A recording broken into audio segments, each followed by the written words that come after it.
Yan. Dito kami nanguha ng suha. Kanina ang dami. Hindi ko lang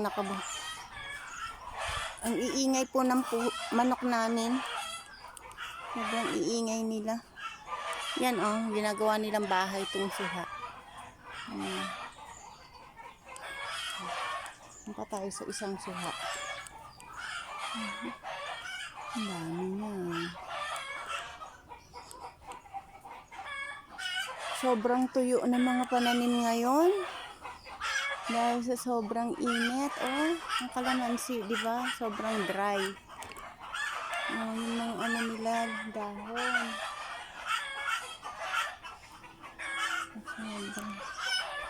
Ito ang buhay probinsya. Maririnig mo lang talaga yung mga manok na maingay. Di ba? Ito yung grapes.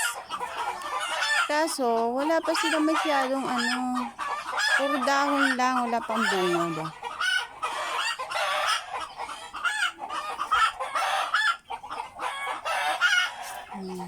Puro dahon pa lang.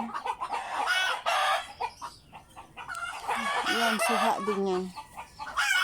Suha din yun. Yan diba? Kasi iniiputan ng mga manok.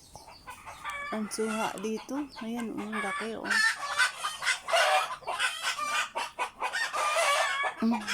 Sige guys, maingay na yung mga manok, narinig na ba?